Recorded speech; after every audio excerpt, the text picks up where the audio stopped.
Eu já cansei de dizer que, né, as principais lavanderias do dinheiro crime organizado são carreiras eleitorais e certos grupos religiosos. Os grupos religiosos, porque permitem uma boa lavagem, porque não pagam impostos. Então, Uhum. é uma forma rentável de você multiplicar e lavar o dinheiro do crime, além de produzir fidelização das pessoas no território pela ameaça, pelo aparelhamento da fé. E as carreiras eleitorais se tornam os maiores lobistas. Quanto mais você grita contra o crime, mais você está se beneficiando dele. Então você posa, né, hipocritamente, de arauto dos bons costumes, de defesa da sociedade, quando na verdade você é um preposto criminoso. Como eu disse, o que existe não é um crime organizado em si, o que existe é uma rede, uma economia política itinerante em rede. Você falou de territórios racializados. Os espaços populares no Rio de Janeiro, por exemplo, a Maré, com mais de 140 mil pessoas, portanto, muito maior que muito município, né? O Complexo da Maré, o Complexo Penitenciário, o Complexo da Penha e do Alemão, com quase 200 mil pessoas em torno, por aí, quando a gente soma. Eu não tenho esse dado preciso, que eu preciso que o último censo seja atualizado, não é mesmo? Não é? E assim, outros territórios são territórios racializados. Eu não preciso nem dizer a cor das pessoas ali, porque o próprio território é um lugar de preto pobre que mora longe, o chamado PPP, preto pobre periférico, por razões, né, clássicas da desigualdade no Brasil, dos mecanismos de exclusão, não é? Porque aqui nós naturalizamos a desigualdade, não é? Aqui o conflito, né, e a afirmação de direitos é bobo e mora longe, tá? Aqui o que está em jogo, não é? É a reprodução das razões desiguais de cor, gênero, classe, renda, orientação sexual, inscrição religiosa. Todo mundo aqui, tô na minha razão, tô na minha razão. Esse tá na sua razão, né? É uma razão da branquitude, é uma razão heteronormativa, é uma razão que está no ar refrigerado, decidindo sobre o mundo, ouvindo bossa nova, no mundo do asfalto. Olha que interessante, nós fomos observar onde se dá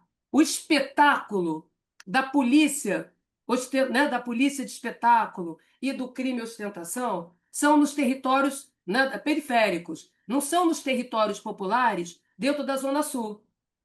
Tá? Então não é todo preto que precisa morrer. Né? A matança ela é seletiva, porque você precisa manter empregados domésticos, você precisa manter motoristas, você precisa manter uma mão de obra docilizada, obediente, convertida à sua desigualdade, não é? Que aceite o próprio racismo. Porque a engrenagem, a tecnologia do racismo, né, ele funciona quando aquele que é alvo do racismo concorda com a sua inferioridade.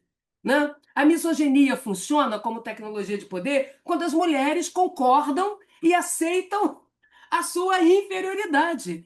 Né?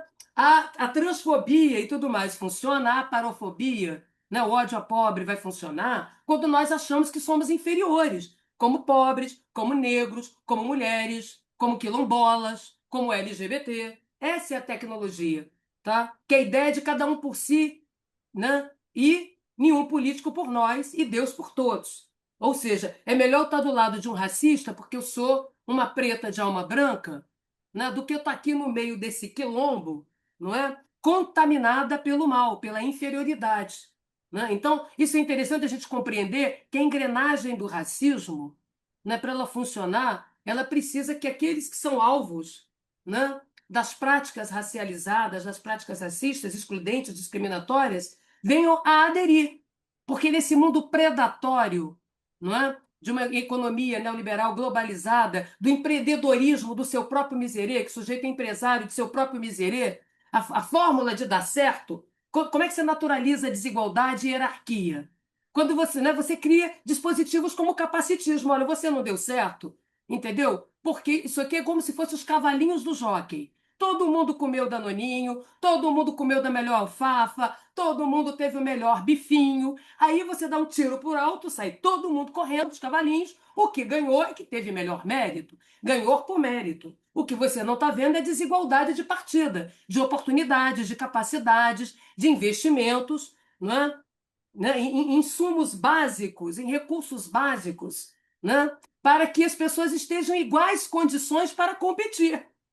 Como a desigualdade é naturalizada, é um problema da pessoa, Entendeu? É você que nasceu burro, é você que nasceu feio, é você que nasceu com a cor defeituosa, não é mesmo? Você que nasceu com esse gênero fraco, uma fraquejada por ser mulher. Então, tudo isso faz com que você tenha que redobrar o seu esforço. Veja que pobre, preto, periférico é só esforçado. Não é um esforçado, não é mesmo? Olha como ele é esforçado. Nós adoramos, né? Aqui no Brasil, essa sociedade hierárquica, desigual e racista, nós adoramos testemunhos de vida de superação. Ali, nasceu pobre, preto, morando longe, mas superou, conseguiu, chegou lá, ganhou uma medalha. Olha, por que que tudo tem que ser no suplício? Por que que aqui trabalhar é supliciar? Por que que aqui o exercício de poder é machucar o outro, é punir o outro? A gente mostra que tem poder no Brasil numa lógica autoritária, né, da síndrome da pequena autoridade na esquina, pela destituição. Você está por cima da carne seca, então você tem que sair esculhambando, que é o que eu chamo de regime da esculachocracia, né, que é sair esculachando o outro. Porque aqui a liberdade é para o alto. Né? Chutei o pau da barraca, estou por cima da carne seca. E a igualdade é para baixo, é nivelando para baixo. Então veja que, se nós olharmos uma distribuição étnico-racial no Rio de Janeiro e das condições socioeconômicas, nós vamos ver que temos vários territórios populares. O Rio de Janeiro é um junto e misturado. Tá? Não existe, só existem dois bairros aqui, se não me engano, que não vai ter uma favelinha de estimação. Né? Um deles é a Urca. Tá? O resto todo não tem. Onde você for, você vai encontrar ali um nicho, né? Um locus, né, de moradores, né, que precisam servir. Né? Porque eu preciso da enfermeira, eu preciso da empregada doméstica, eu preciso da balconista, eu preciso, não é, do entregador, eu preciso de tudo isso. Então não é todo mundo que tem que morrer. Tem uma seletividade do matar, preto, pobre, periférico, para docilizar os outros corpos. E onde é que isso vai acontecer? Aonde não paralisa, onde não, a vida não pode parar. Então, existem outros territórios populares, né, né, que são com pretos e pobres, vamos chamar assim os PPs, né, os negros, mas em que o tiro, porrada e bomba não vai rolar, né, cotidianamente, porque vai inviabilizar que a classe média chegue no aeroporto, né? Chegue no Galeão, chegue no Santos Dumont, não é mesmo? Como é que você vai ficar trocando, fazendo operação com troca de tiro cotidiano do Dona Marta? Isso a gente chama de favela política. Como é que você vai ficar fazendo isso nas favelas da Zona Sul o tempo inteiro? Né? Se é o lugar do PIB, né? Se é lugar né, de quem tem opinião, direito à voz e veto. Então, evidentemente, que tem uma seletividade nos próprios territórios. Né? Onde é que tiro e porrada? Tanto é que quem estivesse na Zona Sul, no dia da operação, era mais um dia comum para ir à praia, ir ao cabeleireiro, caminhar na lagoa. Nada mudou em termos das nossas rotinas de quem mora na Zona Sul, no lado embranquecido da cidade. Tá? No lado de acesso a direitos. Tem que lembrar que nesse mundo onde nós estamos, as pessoas não são sujeitos de direito. Elas são sujeitos ao, não de, ao direito. E o direito é sanção e dívida para baixo, premiação, bonificação para cima. Se você está, né, lá embaixo, no final da fila da cidadania, tá? Você tem que fazer por merecer. Que é o seguinte, ó, só vou te dar educação se você fizer por merecer. Então, primeiro tu mostra que é gente, tu mostra que não é bandido, quer dizer, primeiro eu criminalizo, para depois eu criar micos leões dourados de programa social. Olha aqui, tem esses três pobres pretos que podiam estar matando, estar roubando, mas eles estão aqui desfilando na minha grife. Eles vão fazer uma viagem para Nova York e vai voltar todo mundo analfabeto como foi, sem empregabilidade, correto? Dependentes de migalhas assistencialistas, porque não produz emancipação, não produz, né, soberania dos sujeitos, reproduz desigualdade, reproduz confinamentos. Tem que lembrar que a população da periferia, dos territórios racializados, onde tiro, porra de bomba rola, tá? Onde supostamente o crime está, quando nós sabemos que para resolver o problema político no crime, né, do Rio de Janeiro a questão é política, portanto tem que entrar em palácios, como eu cansei de dizer, tá? Mas por que que precisa isso? Precisa fabricar o medo. Tem que trocar seis por meia dúzia. A economia política, né, do crime nunca teve tão próspera. Né? E eu disse que subiriam rampas de palácio. Até agora eu acertei. Né? E acertei também eu dizer que não tinha ameaça nenhuma à soberania. Tanto assim que o governante oportunista, que é um ventríloco, um biruta de posto de gasolina, Um tio Suquita que terceirizou a segurança pública para autarquias armadas sem tutela. Ele não governa, nem. Se você não manda no imposto, na economia, na segurança, você não governa. Você é uma peça decorativa, né, que precisa se eleger para garantir imunidade. Olha de novo os aparelhamentos. Nós precisamos lembrar que no Brasil nós não fizemos o principal dever de casa de uma democracia. Tá? Se a gente não quer brincar de golpes, se a gente não quer sabotagens no cotidiano, como o Brasil vem experimentando, desde que Brasil é Brasil, é preciso blindar as polícias do uso político partidário e das apropriações privatistas por grupos de poder. Lição essa que a gente não cumpriu e nem a PEC da segurança resolve, ok? A primeira coisa básica é comando civil sobre as espadas, combatentes e comedidas. Combatentes, Forças Armadas, comedidos, polícia. Por quê? Porque senão espadas de Highlander autonomizadas cortam a língua do verbo da política, à direita, à esquerda, ao centro e ao lado, e rasgam a letra da lei. Primeiro começam cortando a cabeça dos oponentes, depois começam cortando a cabeça dos seus rivais. Se seu vigia é mais forte que você, ele senta na sua cadeira, te dá um golpe e governa em seu lugar. Se seu vigia vai sim fraco demais, ele se milicia, se consorcia na esquina com grupos de poder para garantir privilégios e garantir lógicas corporativistas. Então, o que nós temos aqui são autarquias sem tutela. Tá? Como é que se resolve isso politicamente? Tá? Então, veja que não é assim, vou ali na esquina, quero matar preto e pobre. Por que que não é assim? Porque a polícia no Rio de Janeiro é uma das polícias mais negras do país. A polícia militar só não é mais negra do que a polícia da Bahia. Tá? Mais de 40% do efetivo da Polícia Militar é não branco. Tá? A proporção de não brancos dentro da Polícia Militar no estado do Rio de Janeiro é maior do que na população. Sabiam disso? Então você tem preto, pardo e pobre sentando-lhe a porrada em preto, pardo e pobre, como na música Haiti do Caetano Veloso. E o que nós temos que compreender nisso é essa engrenagem racialista. Tá? É melhor salvar um. Então voltamos ao capacitismo. Lembra dos cavalinhos? Não é? Então, eu não comi alfafa, eu estou correndo com fome, né? Mas eu sou arrimo de família. Eu tenho que chegar lá. Pode ser que ninguém chegue, mas eu tenho que conseguir chegar. É 1 em 1000. Então isso gera conformismo com a desigualdade, né? E ao mesmo tempo revolta, ódio ao sistema. Não é à toa que você vai ver setores populares aderindo a discursos de extrema direita, né? Aderindo a discursos autoritários. E por quê?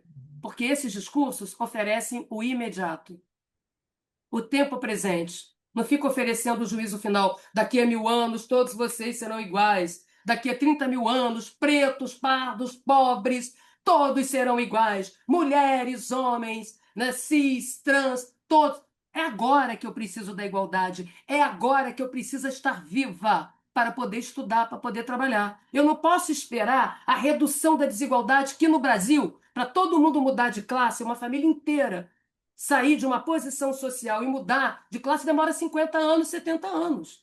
Essa é a experimentação. Não vamos confundir consumo, acesso a bens, né, perecíveis, né, com redução estrutural da desigualdade. Então a gente vive o imediato. É por isso assim, ó, esse preto aqui tem que ter alma branca, ele tem que se vestir de crente, entendeu? Porque ele ganha alguma reputação, né? Ele tem que estar no mundo embranquecido. Pobre é poliglota, tem que falar a língua do racista, tem que falar a língua do misógino, tem que falar a língua do escroto, tem que falar a língua de tudo quanto é preconceituoso para sobreviver. Tá? Essa é a experimentação cotidiana, a experimentação do imediato, do agora. Do agora, medo não se adia, insegurança não se adia. Não dá para querer ser estuprado no dia que eu tiver um governante bom, super legal, que eu votei nele. É agora que a pessoa está sendo estuprada. É agora que ela está sendo assaltada. É agora que a casa dela foi invadida por uma bandidagem, depois invadida pela milícia, depois invadida pela polícia, correto? Onde parede não segura mais privacidade, não é? Onde a minha janela dá para a porta do outro, não é? Em que eu não tenho privacidade. Essa é a experimentação cotidiana do universo popular. Tudo é provisório, eu não posso perder o provisório. Por isso a laje é tão importante, por isso o cimento é tão importante, porque é uma coisa que dura, num mundo em que tudo é precário. Não é que eu tenho que me virar nos 30. né? Que eu vivo, né? Faço o almoço para ganhar, né? Ganho no almoço para segurar uma janta. O meu tempo é 24 horas. Eu não sei se posso voltar para casa. Eu não sei se posso tirar a criança da creche. Eu não sei se eu posso sair para trabalhar. Eu tenho que ficar mandando mensagem com som de tiro para o meu patrão, para ele não me demitir. Então ninguém acredita, acha que é lorota, tá lá, tá de caô, todo dia tem tiroteio, todo dia cortou a luz. Imagina você cortar o gato. Como é que toma banho? Como é que estuda para a prova? Como é que faz uma aula remota? Perde o Enem. O Enem uma vez por ano. Perdeu o ganho de hoje, perdeu o frete, perdeu a faxina, perdeu o conserto, não é? Do banheiro da madame, perdeu, né? O conserto da infiltração na casa da madame, perdeu, não levou, ficou sem. E aí, com isso, não comprou comida, com isso, não pagou a escola da criança, com isso, não pagou a passagem para o menino estudar, correto? Não pagou a moça que ajuda a cuidar dos menores. Na mesma vida para. Então, veja que o espetáculo operacional, né, ele produz o que eu chamo da política, ele é a ferramenta marqueteira principal para a política dos três S's, no regime da esculachocracia. O que é a política dos três S's? Primeiro, você que é a política da insegurança, que é um projeto de poder que dá certo e que dá muito voto, tá? E que tem como ferramenta principal algo muito antigo, o uso do terror, o aparelhamento do medo. O medo faz a gente perder o bom senso, tá? Política dos três S's. Primeiro S. Primeiro, você dá susto na população. Você mantém a população em choque elétrico. Uau, uau, pá, pá, pá, pá, pá, uau, uau, uau. O tempo inteiro o barulho, você cai no chão. Meu Deus, o que está acontecendo? A coisa está grave, que horror. Aí você fica assistindo na telinha do seu smartphone a guerra, a grande guerra contra o crime. E para isso tem que ser visível, para isso tem que ser palpável, som, fúria e ação. Muito susto! E todos nós, assim, traumatizados, né? No limite dos nervos, à flor da pele, desesperados, porque insegurança, como eu falei, inviabiliza a vida. Põe em risco. Não dá para trazer de volta alguém que morreu. Só dá para ver alguém que morreu de volta se a gente for num centro espírita, kardecista, se a gente for numa roça de umbanda, se a gente for no candomblé. Porque a pessoa já morreu e não vai voltar. Tá? Então, essa é uma questão central. Então, susto, toda hora um espetáculo. Uau! Aí, fuzil sendo exibido, tiro para o alto, o crime ostentação, polícia de ostentação, né? Produzindo um grande espetáculo do medo. Muitas das vezes consorciados, ou se é sócio, ou se é funcionário, ou se é patrão. Faz-se a guerra contra o crime para vender a paz da propina, a paz do arrego, o arrendamento de territórios, a paz de cemitério. Então, faz-se a guerra. Tem mais de 40 anos essa guerra sem vitória ou derrota, tem que ter algum problema aí para a pessoa pensar.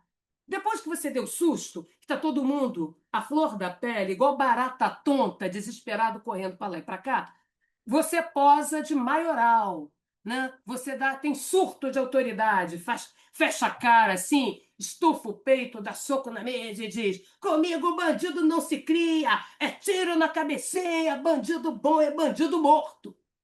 Eu quero saber se hoje esses deputados bandidos gostariam de ser assassinados como forma de limpeza social, não é? Porque bandido bom, como eu falei, é bandido entregue na justiça.